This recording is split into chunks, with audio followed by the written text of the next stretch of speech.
Hello students, last lecture में हमने depression in freezing point पढ़ा था। ठीक है, उसका ग्राफ कैसे प्लॉट होता है, उसके फॉर्मूले कौन कौन से हैं और उस पर एक न्यूमेरिकल हमने करा था। आज हम उसी से कंटिन्यू करेंगे और ये देखेंगे कि जो न्यूमेरिकल्स है वो एलिवेशन इन बॉइलिंग पॉइंट और डिप्रेशन इन फ्रीजिंग पॉइंट के कंबाइन होकर भी बनते हैं नहीं। ठीक है, तो उस पर कुछ न्यूमेरिकल्स हम प्रैक्टिस करेंगे। उससे पहले कुछ नोट है जो हमें ध्यान रखना है। ठीक है, न्यूमेरिकल पॉइंट ऑफ व्यू से एग्जाम में बहुत काम आएगा। पहली चीज़ तो ये कि क्योंकि जहाँ पर भी हमने बात करी है कॉलिगेटिव प्रॉपर्टी की, तो कॉलिगेटिव प्रॉपर्टी में हम सिर्फ किसकी बात कर रहे हैं, मोलेलिटी की। ठीक है, तो मोलेलिटी के केस के अंदर हमें क्या पता होना चाहिए, सॉल्वेंट और सॉल्यूट के बारे में पता होना चाहिए। सॉल्वेंट का हमें वेट चाहिए होता है। कई बार क्या होता है कि डायरेक्ट मोलेलिटी भी दे रखी होती है और कई बार मोलेरिटी दे रखी होती है मोलेलिटी की जगह।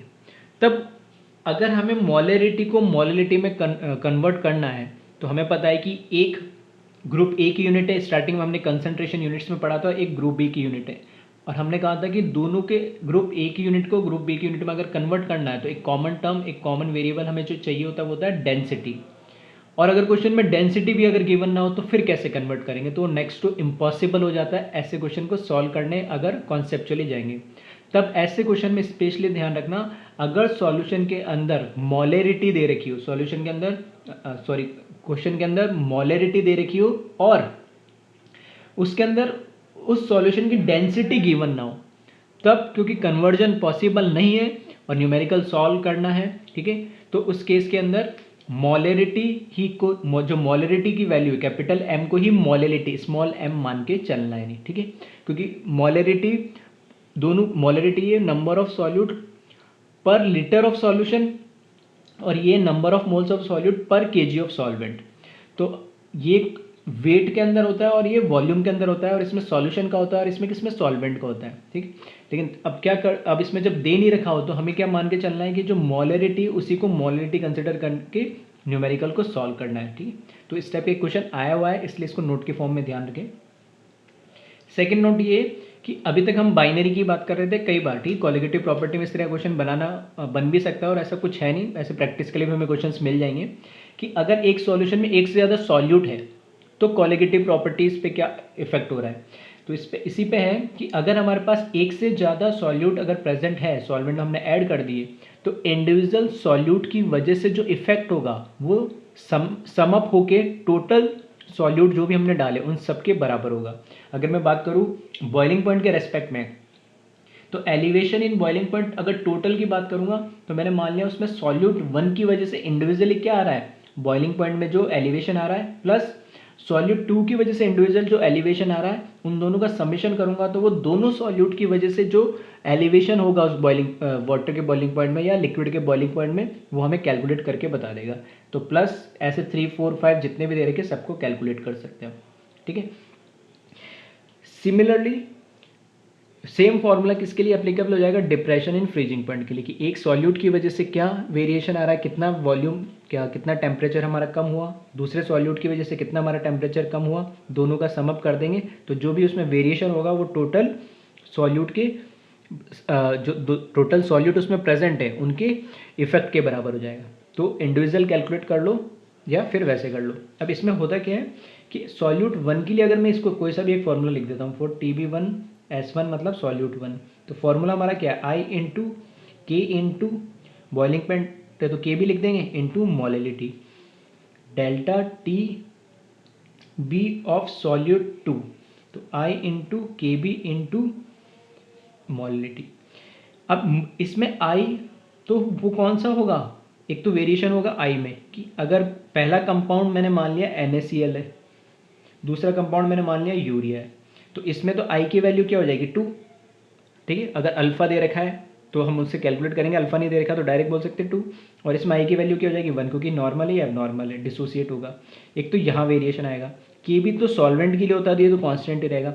मोलेलिटी में डिफरेंस आएगा कैसे, कि मोलिटी क्या है, मोल्स ऑफ सॉल्यूट पर केजी ऑफ सॉल्वेंट। ठीक है, तो wait of solvent in KG, और यहाँ पे हम जब मोलेलिटी निकालेंगे तो ये आएगा मोल्स ऑफ सॉल्यूट, ठीक है, पर केजी ऑफ सॉल्वेंट। तो ये जो मोल्स है ये हमारे पास NaCl की मोल्स बताएगा और ये जो मोल्स है ये किसके बताएगा, यूरिया के मोल्स।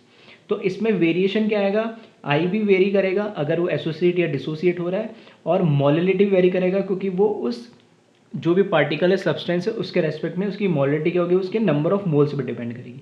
इस वजह से इंडिविजुअल निकाल लो और उनको क्या कर लो, सम अप कर लो है, ठीक है। अब बढ़ते हैं हम न्यूमेरिकल पे। तो पहला एक न्यूमेरिकल ग्राफिकल फॉर्म में दिया है, क्वेश्चन लिखा है arrange in increasing order of concentration.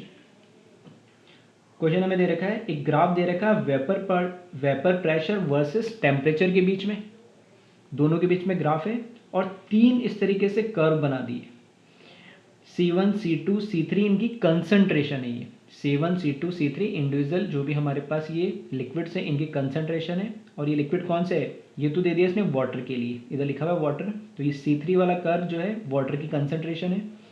C1 और C2 कंबाइन के लिए लिखा है वाटर प्लस यूरिया, मतलब वाटर के अंदर हमने क्या करा, यूरिया को ऐड कर दिया, और इसकी जो नीचे वाला कर्व है उसकी कंसंट्रेशन C1 है, इसकी कंसंट्रेशन C2 है, इसकी कंसंट्रेशन C3 है।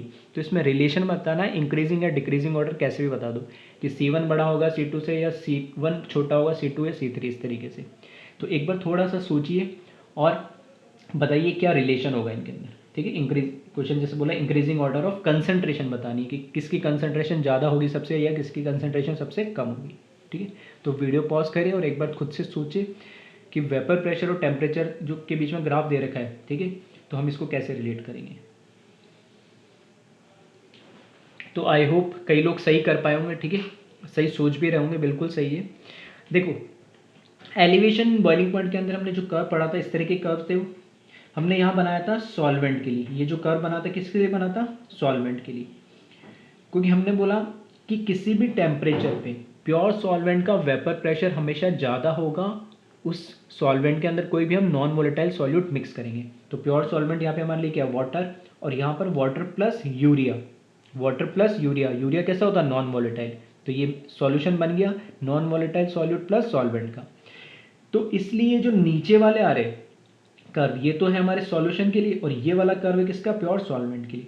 तो इस किसी भी फिक्स टेम्परेचर पे, जैसे यहाँ पे टेम्परेचर देखूंगा तो इसके करस्पॉन्डिंग यहाँ वेपर प्रेशर मिलेगा, फिर इसके करस्पॉन्डिंग यहाँ वेपर प्रेशर मिलेगा, फिर इसके करस्पॉन्डिंग यहाँ। तो वेपर प्रेशर की वैल्यू सबसे ज़्यादा किसके लिए मिलेगी, एक पर्टिकुलर टेम्परेचर के लिए C3 के लिए, फिर C2 के लिए, फिर C1 के लिए। इसका क्या मतलब है, ये तो मुझे पता लग गया कि ये तो है प्योर सॉल्वेंट का, और ये दोनों किसके, सॉल्यूशन के। अब इनमें कंसंट्रेशन में कैसे रिलेशन होगा, देखो ये तो प्योर सॉल्वेंट, इसमें कोई सॉल्यूट ऐड नहीं करा है, जैसे इसमें सॉल्यूट ऐड करा इसका वेपर प्रेशर क्या हो गया, कम हो गया है। तो उससे नीचे भी क्या है, वेपर प्रेशर कम हुआ, सॉल्यूट ऐड करा है। तो अगर दोनों में कंपेयर करना हो C1 C2 में, तो हमें पता है कि जितना ज़्यादा उसके अंदर हम नॉन वॉलेटाइल सॉल्यूट ऐड करते जाएंगे, जितना ज़्यादा नॉन वॉलेटाइल सॉल्यूट ऐड करते जाएंगे, उतना ही उस सॉल्यूशन का वेपर प्रेशर क्या होता जाएगा, कम होता जाएगा, डिक्रीज होता जाएगा। तो कंसंट्रेशन किसके रेस्पेक्ट में बात करते हैं, सॉल्यूट के रेस्पेक्ट में, ठीक है। स्टार्टिंग में मैंने कंसंट्रेशन की डेफिनेशन दी थी, तभी बता दिया था। तो यहाँ पे तो कंसंट्रेशन कुछ होगी नहीं, सॉल्यूट है ही नहीं इसके अंदर। हाँ इन दोनों के अंदर हमने सॉल्यूट मिक्स करा है, तो यहाँ पे तो कंसंट्रेशन बिल्कुल ना के बराबर या जीरो बोल दूँ मैं। इन दोनों में कैसे कंपेयर करेंगे, क्योंकि इसके अंदर सॉल्यूट इसके रेस्पेक्ट में कम है, या मैं ऐसे बोल सकता हूँ C1 की जो कंसंट्रेशन है, या C1 के अंदर इस वाले वाटर के अंदर यूरिया सबसे ज़्यादा है। जब यूरिया का अमाउंट या कंसंट्रेशन ज़्यादा होने की वजह से उसका वेपर प्रेशर भी क्या हो गया, कम हो गया। इसमें थोड़ा कम है तो वेपर प्रेशर बढ़ गया, और इसमें है ही नहीं तो वेपर प्रेशर सबसे ज़्यादा है। तो हम ऐसे बोल सकते हैं C1 कंसंट्रेशन सबसे ज़्यादा है C2 से, फिर C2 से थोड़ा कम होगा क्या, C3। तो इसको और दूसरा रिलेट करना चाहें, कंसंट्रेशन सबसे ज़्यादा होगी सॉल्यूट की इसमें, और वेपर प्रेशर क्या होगा, सबसे कम इसका होगा। तो ऐसे भी मैं लिख सकता हूँ सॉल्यूशन के अंदर, vapour pressure is inversely proportional to concentration. देखना क्या लिखा है, क्या ये सही है, vapour pressure is inversely proportional to concentration. किसी भी टेम्परेचर पर देख लो कि इस टेम्परेचर पे, इस पर्टिकुलर टेम्परेचर पे इनके क्या मिलेंगे, मुझे वेपर प्रेशर मिलेंगे। तो वेपर प्रेशर सबसे ज़्यादा इसमें है तो इसका कंसंट्रेशन सबसे कम है, वेपर प्रेशर इसमें सबसे कम है और इसके अंदर कंसंट्रेशन सबसे ज़्यादा है। तो कंसंट्रेशन ज़्यादा तो वेपर प्रेशर कम। तो हमें तो कर्व किसके बीच में पता है, वेपर प्रेशर के बीच में, तो कंसंट्रेशन को रिलेट कर सकते हैं, that is C1 concentration greater than C2 at than C3। ठीक है, तो आई होप समझ में आया होगा। तो एक बार कॉपी कर ले जल्दी से इसको, फिर देखते हैं हम नेक्स्ट क्वेश्चन।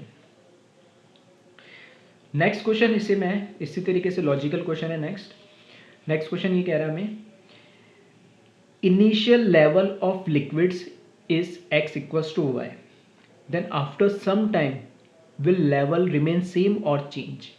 दो हमारे पास कंटेनर दे रखे, एक x दे रखा है, एक y दे रखा है। इनिशियल इनके अंदर जो लिक्विड है उनका लेवल है, या मैं बोल सकता हूँ उनमें वॉल्यूम जो था सेम था इनिशियली। तो इसमें मान लो इसका जो लेवल था, इसकी हाइट मान लो 10 सेंटीमीटर थी, तो इधर भी 10 सेंटीमीटर थी। जो x हमारे पास लिक्विड है वो है प्योर वाटर, जो y हमारे पास लिक्विड है वो वाटर प्लस ग्लूकोज है, यानी ठीक है। अब ये दोनों रखे हुए ऐसे है कि ऐसे मान लेना, यहाँ पे तो मैंने ऐसे लिखा है, ये दोनों आइसोलेटेड है, मतलब इसका इससे कोई कांटेक्ट नहीं है। मतलब ऐसे नहीं कि इसके पास में पड़ा है तो कई बच्चों के दिमाग में चल रहा होगा यहाँ पे वेपर्स बनेगी इसमें चल जाएगी, या ऐसे ऐसा कुछ नहीं हो रहा। ये एक अलग जगह रखा है अलग रूम में, ये अलग रूम में रखा है, ऐसे समझ लो, ठीक है, सेम कंडीशंस में। तब हमें बताना है कि इसमें जो x कंटेनर में जो हमारे पास वाटर पड़ा और y कंटेनर में वाटर प्लस ग्लूकोज पड़ा है, दोनों का इनिशियल लेवल वाटर का लेवल सेम था, तो क्या कुछ टाइम बाद इनके लेवल में कोई चेंज आएगा, और चेंज अगर आता है तो क्या चेंज आएगा, कौन सा लेवल कम होगा और कौन सा ज़्यादा होगा, ठीक है। तो एक बार सोचे इस क्वेश्चन को भी और बताए क्या आंसर होना चाहिए इसका, ठीक है। तो हम देखें, आई होप कई लोग इसको समझ पाए होंगे क्वेश्चन को, और उन्होंने आंसर भी अपने मन में सोचा होगा या देखा होगा कि क्या आंसर होना चाहिए, ठीक। तो देखें अब, देखो ये तो है प्योर वाटर। प्योर वाटर को जैसे ही हम किसी भी टेम्परेचर पे रख देंगे कहीं पे, तो इसकी कुछ क्या होने लगेगी, वेपर्स बनने लगेगी। ये है हमारे पास सॉल्यूशन वाटर प्लस ग्लूकोज, और ग्लूकोज कैसा है, नॉन वॉलेटाइल। तो ये कौन सा सॉल्यूशन बन गया, सॉल्यूशन कंटेनिंग नॉन वॉलेटाइल। तो सॉल्यूशन जिसमें नॉन वॉलेटाइल कंपोनेंट होता है उसका वेपर प्रेशर अपने आप क्या हो जाता है, डिक्रीज हो जाता है। ये बात हम कर रहे हैं जब से वेपर प्रेशर को हमने स्टार्ट करा है, और कोलिगेटिव प्रॉपर्टी में भी यही पढ़ रहे हैं कि नॉन वॉलेटाइल सॉल्यूट जैसे ही ऐड करेंगे, ये कैसा है हमारा नॉन वॉलेटाइल, तो नॉन वॉलेटाइल सॉल्यूट जैसे ऐड करेंगे तो उस लिक्विड का वेपर प्रेशर क्या हो जाएगा, कम, मतलब लिक्विड से वेपर कम कन्वर्ट होगी सेम टेम्परेचर पे सेम कंडीशन में। तो दोनों का टेम्परेचर वगैरह सेम रखा मैंने, तो इसकी तो वेपर्स ज़्यादा बनेंगे, मतलब ज़्यादा लिक्विड वेपर में कन्वर्ट होगा, और इसकी वेपर प्रेशर कम होने का मतलब है इसकी वेपर्स कम बनेगी, वेपर्स कम बनने का मतलब है लिक्विड से वेपर में कन्वर्जन कम होगा। तो इसमें जब ज़्यादा वेपर्स बनेगी तो इसका लेवल भी क्या होगा, कम होगा ज़्यादा, ये वॉल्यूम भी ज़्यादा खाली हो जाएगा, और इसमें कम वेपर्स बनेगी तो वॉल्यूम भी थोड़ा कम खाली होगा। तो कंपेयर जब करेंगे तो इसका लेवल ज़्यादा नीचे आ चुका होगा, क्योंकि वो सारे किस में कन्वर्ट हो चुके होंगे, वेपर्स में।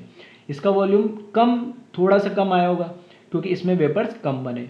तो मैं ऐसा बोल सकता हूँ कि x जो है वो कम हो जाएगा किससे, y से, क्योंकि ये प्योर सॉल्वेंट है, और प्योर सॉल्वेंट का वेपर प्रेशर ज़्यादा होता है तो ज़्यादा वेपर्स बनती है, ठीक है। और ये एक सॉल्यूशन है जिसमें नॉन वोलेटाइल सॉल्यूट है, तो इसके वेपर्स कम बनेगी, तो इसमें लेवल भी धीरे धीरे डिक्रीज होगा, कम डिक्रीज होगा, ठीक है। तो आई होप दोनों लॉजिकल क्वेश्चन से समझ में आए होंगे। तो एक बार जल्दी से कॉपी कर लें, फिर हम नेक्स्ट न्यूमेरिकल देखते हैं।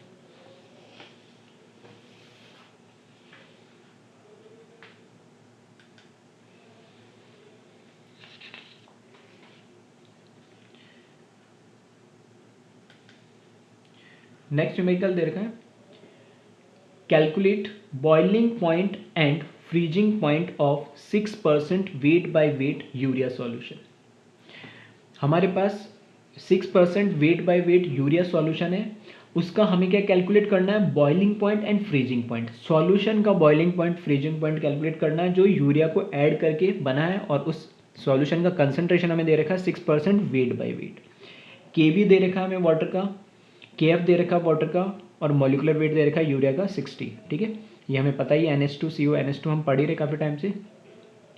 तो इस केस में अब जो सॉल्यूशन बनेगा, क्योंकि इसमें सिर्फ यूरिया दे रखा और सॉल्यूशन है, तो बाय डिफॉल्ट क्या हो गया, सॉल्वेंट वाटर हो गया। और मैंने बताया भी था जो के बी और के एफ के नीचे जो लिखा हुआ हो वही हमारा क्या सॉल्वेंट भी हो जाएगा। तो यहाँ लिखा भी वाटर है, तो हमारा सॉल्वेंट क्या है, वाटर।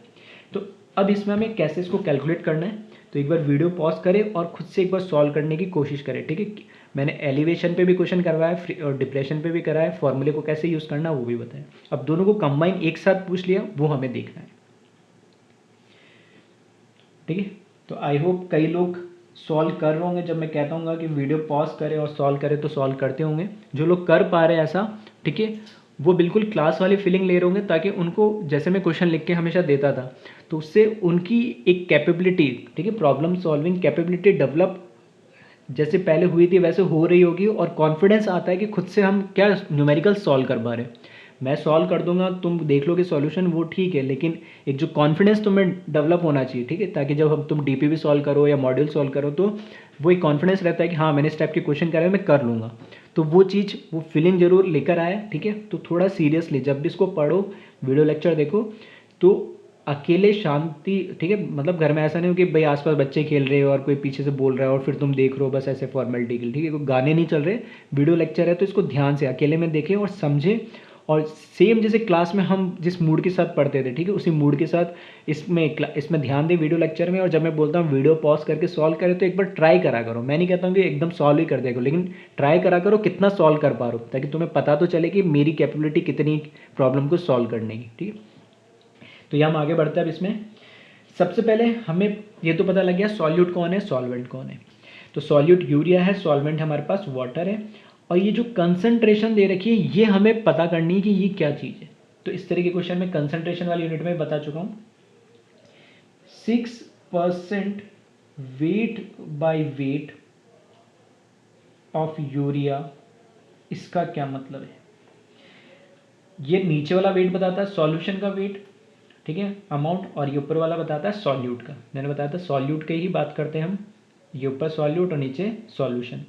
तो परसेंटेज दे रखा है तो कितना हो जाएगा 100। तो 100 ग्राम सॉल्यूशन के अंदर हमारा कितना सॉल्यूट प्रेजेंट है, 6 gram. That is 6 gram urea present in 100 gram of solution. और कंसंट्रेशन टर्म जब मैंने स्टार्ट करा तब भी बोला जहाँ भी परसेंटेज हो 100 मान लो, ठीक है, एक्स मान के करोगे तो भी हो जाएगा। मैं इसको सिंपल ही रखता हूँ, 100 मान लेता हूँ। तो हमें पता लग गया जो सॉल्यूट है वो तो क्या है, यूरिया है, और यूरिया जो सॉल्यूट उसको बी से रिप्रेजेंट करते हैं। तो यहाँ पे इसका जो वेट है यूरिया का वो कितना हो जाएगा, 6 ग्राम, ठीक है। एंड मॉलिकुलर वेट जो यूरिया का है वो इसमें गिवन दे रखा है हमें कितना, 60 ग्राम, ठीक है। अब दूसरी चीज इसमें क्या, हमें क्या पता है, सॉल्वेंट पता लग गया है, तो सॉल्वेंट के लिए भी हम कैलकुलेट कर ले वैल्यू। सॉल्वेंट हमें पता है इसमें क्या है, वाटर है, और सॉल्वेंट को ए से रिप्रेजेंट करते हैं, तो इसका वेट कितना होगा। तो हमने पता है कि वेट क्या होता है, पूरे सॉल्यूशन का वेट सॉल्यूट प्लस सॉल्वेंट होता है। तो मुझे यहाँ पे सॉल्यूट का पता है, सॉल्यूशन का पता है, तो सॉल्वेंट का निकाल सकते हैं। टोटल सॉल्यूशन में से सॉल्यूट का माइनस कर देंगे तो कितना आ जाएगा, 94 ग्राम, सही है। तो ये हमारा क्या गया, वेट आ गया। अब क्योंकि हमें क्या बॉइलिंग पॉइंट और फ्रीजिंग पॉइंट सॉल्यूशन का पूछा है, तो हमें, मैंने कहा था, ठीक है, लास्ट 2 लेक्चर से कह रहा हूँ कि ये बाय डिफ़ॉल्ट वैल्यू कभी दे नहीं रखी होगी, हमें ही क्या करना पड़ेगी, याद रखने पड़ेगी, याद कर रखने पड़ेगी, हमें पता ही है नहीं, ठीक है, हिडन वैल्यूज़ होती है। बस हमें इतना पता है कि जो बॉइलिंग पॉइंट है, क्योंकि सॉल्वेंट वाटर है तो नॉर्मल बॉइलिंग पॉइंट उसका कितना होता है 100 डिग्री सेल्सियस, एंड इसका जो फ्रीजिंग पॉइंट है वो कितना होगा 0 डिग्री सेल्सियस, ठीक है। केल्विन में कन्वर्ट कर लेना 273 ऐड करके, जैसे भी ऑप्शन में ऑप्शन दे रखा हूँ उस फॉर्म में कन्वर्ट कर लें। अब हमें क्या देखना है इसके अंदर, क्योंकि हमें क्या निकालना है इसमें, बॉइलिंग पॉइंट और फ्रीजिंग पॉइंट निकालना है, तो हमें डेल टी भी कैलकुलेट करना होगा दोनों के लिए, क्योंकि हमें प्योर फॉर्म का तो पता है। तो अगर मैं चेंज क्या हो रहा है, एलिवेशन कितना हो रहा है, बढ़ कितना रहा बॉइलिंग पॉइंट, और कम कितना हो रहा, दोनों कैलकुलेट कर ले, तो सॉल्यूशन का हम बॉइलिंग पॉइंट या फ्रीजिंग पॉइंट बता सकते हैं। तो दोनों टर्म के लिए, क्योंकि सॉल्यूशन तो एक ही है, तो सॉल्यूशन एक है तो उसकी मोलिलिटी तो सेम ही रहेगी, मोलिलिटी थोड़ी चेंज होगी। तो मोलिलिटी पहले हम कैलकुलेट कर ले अलग से, तो ये हो जाएगा molality is equals to number of moles of solute पर केजी ऑफ सॉल्वेंट, इस तरीके से मैंने लिख दिया। तो मोल्स ऑफ सॉल्यूट, तो सॉल्यूट हमारा क्या है यूरिया, तो ये हो जाएगा 6 divided by 60 upon weight of solute कितना है 94 डिवाइडेड बाय 1000, इसको केजी में कन्वर्ट करने के लिए। तो जब इसको सॉल्व करेंगे तो जो मोलिलिटी की वैल्यू आएगी वो आ जाएगी हमारे पास 1.06 मोल पर केजी। ये हमारी क्या आ गई, मोलिलिटी की वैल्यू। अब मोलिलिटी की वैल्यू आ गई, तो अब यहाँ से हम कैलकुलेट कर सकते हैं डेल्टा टी बी। वो क्या होगा I into K B into M. Urea क्योंकि कैसा नॉर्मल कंपाउंड है तो इसकी वेंटो फैक्टर की वैल्यू क्या होगी 1। के बी की वैल्यू हमें दे रखी कितनी 0.52 इंटू मोलिटी हमने कैलकुलेट कर ही लिया 1.06। तो ये हमारा आंसर, इसको कैलकुलेट करोगे तो ये आ जाएगा 0.55 डिग्री सेल्सियस लिख लो या केल्विन, दोनों सेम ही होगा, चेंज हमेशा सेम ही आता है। और अगर हमें इसका बॉइलिंग पॉइंट कैलकुलेट करना है तो बॉइलिंग पॉइंट क्या हो जाएगा delta T B plus T not B. ठीक है, फॉर्मूला भी याद होने लगे होंगे। तो बस क्या करो 0.55 प्लस 100 तो ये हो जाएगा 100.55, क्योंकि डिग्री सेल्सियस में था ये तो इसमें डिग्री सेल्सियस में लिखा। केल्विन में दे रखा होता तो 273 ऐड कर देना। इसी के तरीके से डेल्टा टी एफ, ठीक है, अब समझ में आ गया होगा, वो भी कैलकुलेट कर लेंगे। तो फॉर्मूला आई इंटू के एफ इंटू एम, आई की वैल्यू 1 ही रहेगी, के एफ की वैल्यू हमें दे रखी है 1.86 होती है वाटर के लिए, और मोलिटी हमने कैलकुलेट कर लिया 1.06। तो इसको कैलकुलेट करेंगे तो इसकी वैल्यू आ जाएगी 1.97 डिग्री सेल्सियस। और तुम्हें फ्रीजिंग पॉइंट निकालना है सॉल्यूशन का, तो वो क्या होता है डिप्रेस मतलब कम होता है, तो टोटल में से जो भी चेंज आया, जो भी डिक्रीज हुआ उसको माइनस कर देंगे। तो 0 डिग्री माइनस 1.97 डिग्री सेंटीग्रेड, तो ये कितना है माइनस 1.97 डिग्री सेल्सियस। अगर केल्विन में दे रखा हो तो इसको केल्विन में कन्वर्ट करना। ठीक है, तो आई होप समझ में आ रहा होगा न्यूमेरिकल्स हम जब सॉल्व कर रहे हैं। तो एक बार इसको जल्दी से कॉपी कर लें, फिर हम देखते हैं नेक्स्ट न्यूमेरिकल।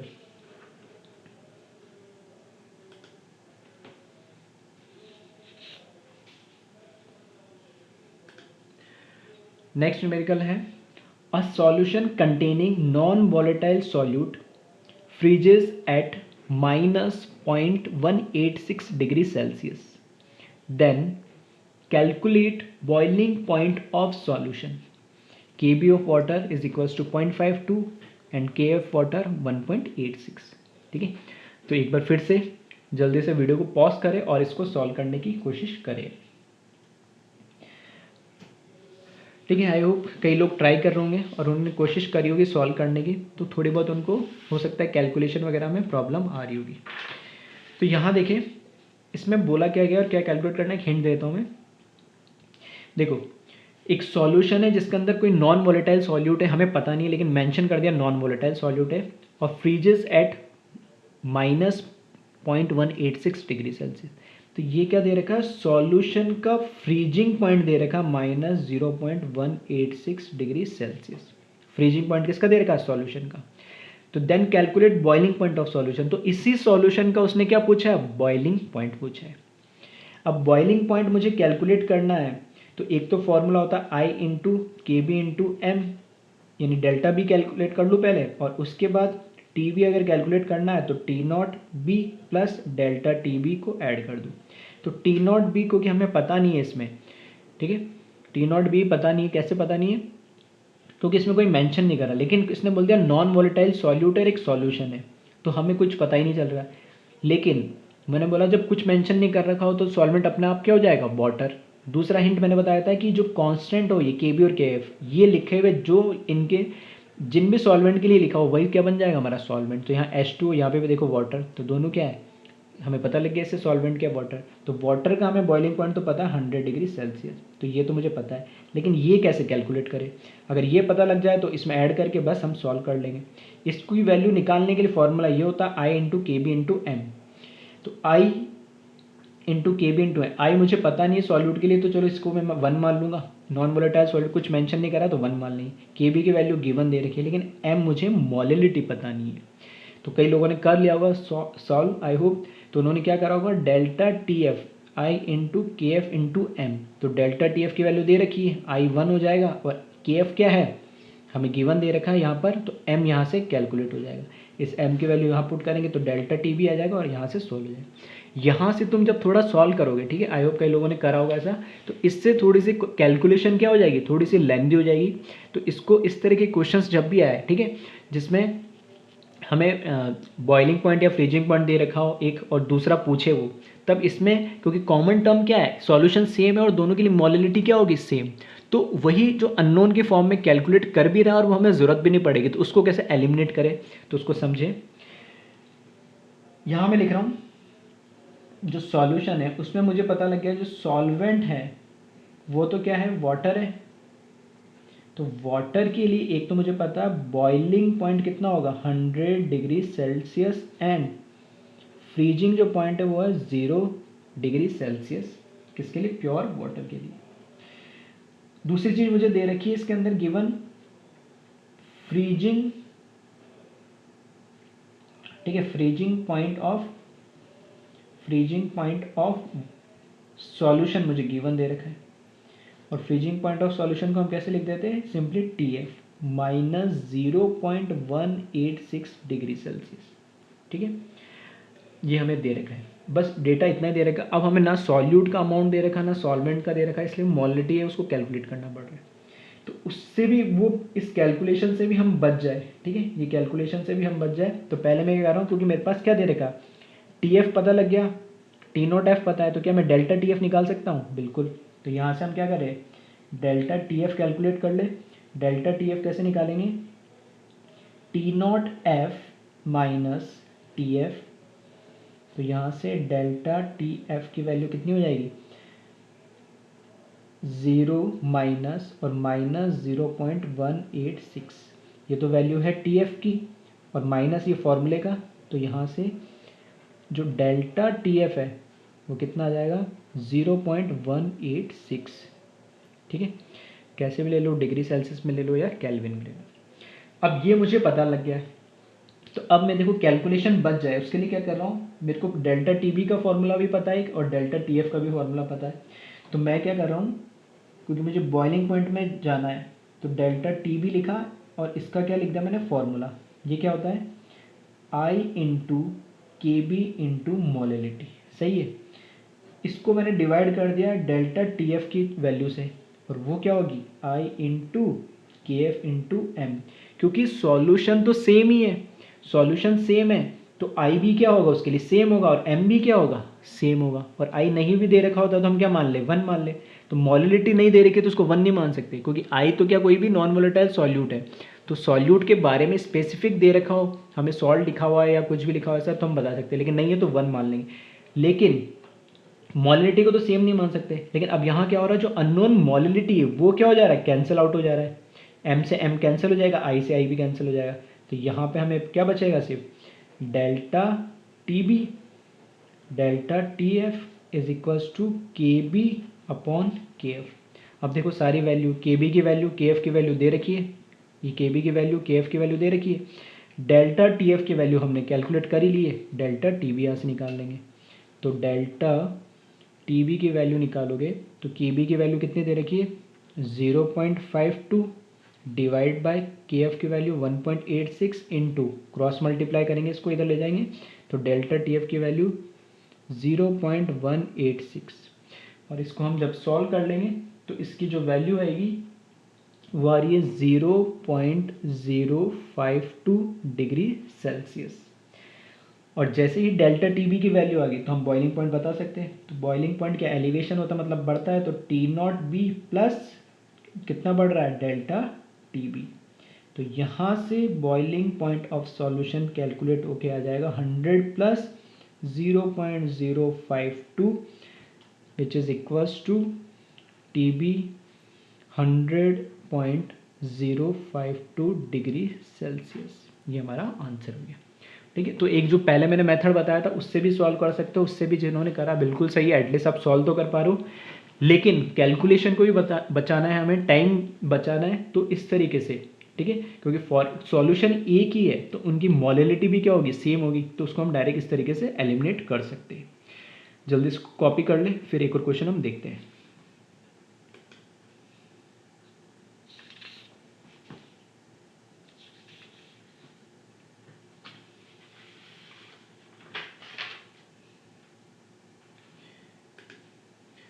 नेक्स्ट क्वेश्चन दिख रहा होगा, how much gram of glucose should be mixed in 500 gram of water so that difference in boiling point and freezing point of solution is 104.76 degree Celsius. ठीक है, तो एक बार ध्यान से फिर से पढ़ ले क्वेश्चन को और सॉल्व करने की कोशिश करें खुद से। देखो अच्छा क्वेश्चन है। इसमें क्या बोला गया है कि ग्लूकोज कितना ऐड करे 500 ग्राम वाटर में। तो वापस वाटर सॉल्वेंट हो गया, ग्लूकोज हमारा क्या क्या हो गया, सॉल्यूट। और ग्लूकोज कैसा होता है, नॉन वोलेटाइल सॉल्यूट। तो कितना ग्लूकोज हम इस वाटर के अंदर ऐड करें ताकि जो सॉल्यूशन हमारा बन रहा है उस सॉल्यूशन के बॉइलिंग पॉइंट और फ्रीजिंग पॉइंट का जो डिफरेंस है वो 10.76 डिग्री सेल्सियस हो जाए। ठीक है, तो आई होप क्वेश्चन समझ में आया होगा और आप वीडियो पॉज करके इसको सॉल्व भी कर रहे होंगे। तो ट्राई कीजिए इसको कैसे हम सॉल्व कर सकते हैं। देखो इस क्वेश्चन को मैं दो तरीके से बता रहा हूँ। एक तो मैं न्यूमेरिकली मतलब थ्योरेटिकल हम जैसे सॉल्व कर सकते हैं बोर्ड एग्जाम के पर्पज से या स्कूल एग्जाम में हम जो लिखते हैं उस तरीके से। दूसरा लॉजिकली, ठीक है, वहाँ से भी हम इसको सॉल्व कर सकते हैं, रिजल्ट दोनों से सेम आएगा। तो पहले हम बात करते हैं मेथड 1 के नाम से मैं बोल रहा हूँ कि इसमें हम थ्योरेटिकली कैसे फॉर्मूले के अकॉर्डिंग कैसे इसको सॉल्व करेंगे। तो पहला तो ये कि जो क्या क्या चीज़ें मुझे गिवन दे रखी है वो देख लें। इसमें हमारे पास जो सॉल्यूट है वो हमें पता लग गया है, सॉल्यूट क्या है, ग्लूकोज। ठीक है, और इसमें ग्लूकोज मेंशन नहीं कर रखा तो हमें पता है C6H12O6 मॉलिक्यूलर वेट होता है, अब तो याद हो गया होगा। ठीक है, तो इसके बारे में हमें जो इसका वेट ऑफ सॉल्यूट है यही हमें कैलकुलेट करना है कि कितना इसमें ऐड कर दे ताकि जो सॉल्यूशन बन रहा है उसका बॉइलिंग पॉइंट और फ्रीजिंग पॉइंट का डिफरेंस इतना 104.76 हो। एंड इसका मॉलिकुलर वेट हम कैलकुलेट कर सकते हैं C6H12O6 से, और वो कितना होता है 180 ग्राम। अब ये भी याद हो गया होगा, इतने क्वेश्चन हो गए, कई बार आ रहा है। दूसरा हमें यहाँ पे इसमें दे रखा है सॉल्वेंट जो कि हमारा क्या है, वाटर है, और वाटर का फॉर्मूला पता है ये H2O, और उसका वेट हमें गिवन दे रखा है कितना 500 ग्राम, ये वेट दे रखा है। एंड दूसरा वाटर के लिए हमें पता है कि प्योर सॉल्वेंट का एक तो बॉइलिंग पॉइंट वाटर का जो होता है वो कितना 100 डिग्री होगा, एंड जो इसका फ्रीजिंग पॉइंट होगा वो कितना होगा 0 डिग्री सेल्सियस होगा वाटर के लिए। ये डेटा हिडन होते दोनों जो हमें डायरेक्ट नहीं दे रखे होते, लेकिन ये हमें बाय डिफ़ॉल्ट पता होते, तो वो हमने लिख लिए। अब आ जाओ बात करते हैं मेथड 1 की। मेथड 1 में मैं क्या कर रहा हूँ, जो डेटा मुझे दे रखा है बस उसको मैं लिख रहा हूँ।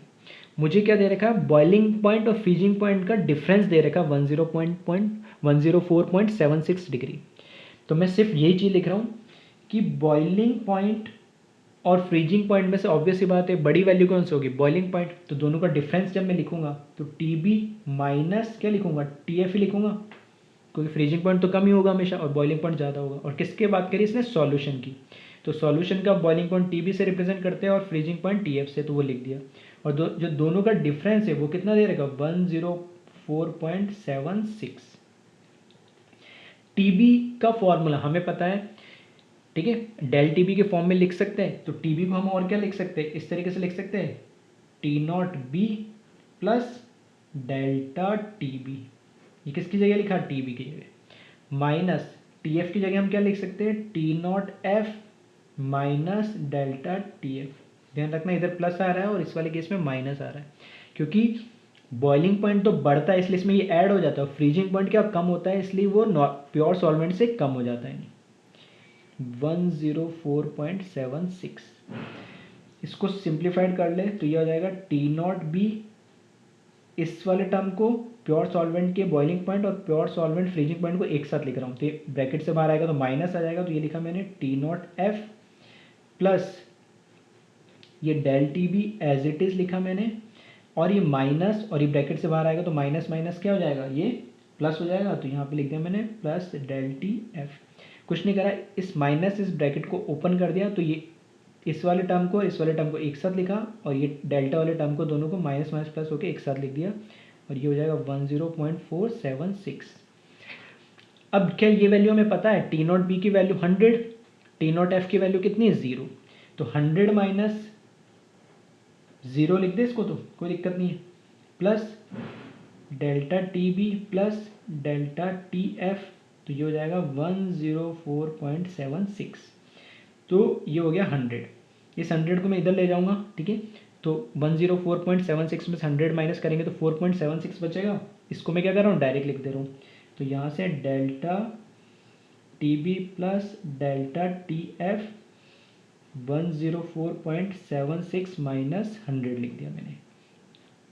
अब डेल्टा टी बी का जो दूसरा फॉर्मूला है, ठीक है, डेल्टा टी बी का जो दूसरा फॉर्मूला है उसको मैं क्या लिख सकता हूँ, आई इंटू के बी इंटू क्या लिख सकते हैं, एम, प्लस आई इंटू के एफ इंटू एम लिख सकते हैं, इज इक्वल टू ये कितना बच जाएगा 4.76। ठीक है, क्वेश्चन में थोड़ा सा लिख लेना। अब तो खैर मैं लास्ट क्वेश्चन में लिखता हुआ आ रहा हूँ बार बार। तो इसमें डेटा एक तो क्या दे रखा होगा, के बी वाटर का H2 का दे रखा होगा और वो कितना होता है 0.52 किलो केजी पर मोल, एंड के एफ भी गिवन होगा इसमें H2 वाटर का, ये होगा 1.86 किलो केजी पर मोल। ठीक है, तो वाटर के लिए तो वैल्यू वैसे भी याद होगी और ये गिवन होगा हमेशा, और वाटर के अलावा और कोई सॉल्वेंट होता तो भी गिवन होता। तो अब यहाँ से देखिए, क्योंकि सॉल्यूशन तो एक ही है तो मोलिलिटी दोनों के लिए क्या होगी, सेम होगी, और आई की वैल्यू भी क्या होगी, दोनों के लिए सेम होगी क्योंकि सॉल्यूट भी सेम है। तो के बी और के एफ तो चेंज होंगे। तो देखना यहाँ पे कैसे लिख रहा हूँ मैं, आई इंटू एम, ये तो कॉमन आ जाएंगे दोनों, और ब्रैकेट में मैंने लिखा के बी प्लस के एफ, क्योंकि के बी और के एफ ये भी क्या होगी, वैल्यू तो प्योर सॉल्वेंट की लेकिन अलग अलग होती है। तो ये मैंने इस तरीके से लिखा, क्योंकि मोलिलिटी ऑफ सॉल्यूशन ये कि तो दोनों सेम होगी, और आई किसके लिए रिप्रेजेंट होता है, सॉल्यूट के लिए, तो सॉल्यूट भी एक तो भी सेम होगी। और सॉल्यूट हमारा कैसा है, ग्लूकोज है, जो कि कैसा नॉर्मल है, ना डिसोसिएट होता ना एसोसिएट होता, आई की वैल्यू तो क्या हो जाएगी 1। तो यहाँ से मैंने लिखा आई की वैल्यू 1 मल्टीप्लाई बाय मोलिलिटी क्या होता है, weight, number of moles of solute पर केजी ऑफ सॉल्वेंट। तो मोल्स ऑफ सॉल्यूट कैसे करेंगे, कैलकुलेट करेंगे, weight of solute divided by molecular weight कितना 180। ये तो हो गया number of moles of solute. पर KG of solvent, weight of solvent कितना दे रखा 500, और केजी में कन्वर्ट करना है तो 1000 से कर दिया, मल्टीप्लाई बाय के बी की वैल्यू हमें दे दी कितनी 0.52, प्लस के एफ की वैल्यू कितनी दे रखी 1.86 इज इक्वल्स टू 4.76। क्लियर है। तो ये यहाँ से हमारे पास एक इक्वेशन बन गई है जिसके अंदर क्या है, एक ही अननोन वेरिएबल है, ठीक है, डब्ल्यू बी, जिसे हमें कैलकुलेट करना है, और वही पूछा गया how much gram of glucose should be added. तो यहाँ से इसको बस कैलकुलेट कर ले सिंपल सा, तो डब्ल्यू वी और वेट ऑफ जो सॉल्यूट आएगा ये कैलकुलेट हो गया आएगा 180 ग्राम। ये तो होगा हमारा आंसर जो इक्वेशंस है। अब मैंने बोला था इसको मैं दो तरीके से, दो मेथड से बता रहा हूँ। एक तो ये हो गया नॉर्मल मेथड जिसमें इक्वेशन से मैंने बताया। अब लॉजिकली इसको कैसे देखें, इसको नंबर लाइन से मैं ड्रॉ कर रहा हूँ, यानी ठीक है, नंबर लाइन से मैं इसको ड्रॉ कर रहा हूँ। तो नंबर लाइन से जब इसको मैं ड्रॉ करूँगा तो मैंने इस तरीके से मार्क कर दिया। इसको मैंने मार्क करा है टी नॉट एफ, इसको मैंने मार्क करा है टी नॉट बी, इसको मैंने मार्क करा है टी बी, और ये मार्क करा मैंने T F. T naught F pure solvent का क्या है, फ्रीजिंग पॉइंट, तो टी नॉट एफ की value 0 degree. Boiling point pure solvent का 100, सही है। और हमें पता है बॉइलिंग पॉइंट हमेशा बढ़ता है सॉल्यूट डालने से नॉन वोलेटाइल, और फ्रीजिंग पॉइंट हमेशा कम होता है। तो ये जो 104.76 ये जो वैल्यू दे रखी है, इन दोनों का बीच का डिफरेंस दे रखा है, ऐसे दे रखा है टी एफ और टी बी के बीच का डिफरेंस। तो मैं ऐसे भी लिख सकता हूँ, इसको सबको ऐड करके लिखो। तो ये इक्वेशन जो मैं बना रहा हूँ, जो यहाँ तक मैंने इस तरीके से लिखी, इसको ऐसे लिख सकते हैं T F plus T naught F plus T not B plus T B is equals to 10.476, और टी नॉट एफ 0 और ये कितना होगा 100, तो दोनों मिला के दोनों कैलकुलेट करेंगे इसको, तो कुछ गड़बड़ हो रहा है अब में, यहाँ पे एक चीज़ हमने ये लिख दी है, ठीक है। देखो इसमें क्या है, ये जो है दोनों का टी एफ और टी नॉट एफ और टी नॉट बी है, दोनों तो मिला के कितना है, ये यहाँ से यहाँ तक 100, तो ये वैल्यू तो आ गई 100। अब यहाँ से ये नंबर लाइन है, ठीक है, तो नंबर लाइन यहाँ तो होगी, बढ़ रही होगी, और यहाँ क्या हो रही होगी कम। अगर इसको हम वैसे देखते तो इसको अगर यहाँ से देखें तो ये तो होगा पॉजिटिव वैल्यू, और यहाँ से ये क्या होगी, नेगेटिव वैल्यू। तो यहाँ हमें क्या करना पड़ेगा, नेगेटिव लगाना पड़ेगा। तो ये तो टी नॉट एफ खुद तो जीरो पे है, तो उसकी वैल्यू होगी जीरो। इधर चलेंगे तो प्लस आएगा, तो ये टी नॉट बी प्लस में आया, इसके आगे चलेंगे तो टी बी प्लस में आएगा। लेकिन यहाँ से जब इस तरफ चलेंगे तो ये क्या नेगेटिव होगा नंबर लाइन में, तो ये माइनस आ जाएगा। तो वही चीज़ हुई है कि ये तो लिखा, देखो टी बी इधर ऐसा, टी एफ इस तरीके से लिखा, और ये दोनों 0 + 100 एज इट इज़ लिखेंगे, और 10476। तो T B minus T F उस तरफ ले जाएंगे तो 104.76 माइनस 100, तो वापस वही इक्वेशन आ जाएगी जो हमने न्यूमेरिकली इसको यहाँ से, ये जो हमने इक्वेशन बनाई है डायरेक्ट इस तरीके से भी इसको देख सकते हैं। तो कई अगर तुम्हें लैंग्वेज को समझ में आ रही है, उसको सॉल्व कर पा रहे हो, तो वैसे भी कर सकते हो, और नंबर लाइन के थ्रू भी इसको समझ सकते हो, ठीक है। तो जैसे तुम्हें ठीक लगे, तो एक बार इसको ध्यान से देख लें, अच्छा क्वेश्चन था, और इसको एक बार समझ ले और जल्दी से कॉपी कर ले। नेक्स्ट लेक्चर में हम फोर्थ जो colligative property, last colligative property osmotic pressure, उससे कंटिन्यू करेंगे। Thank you.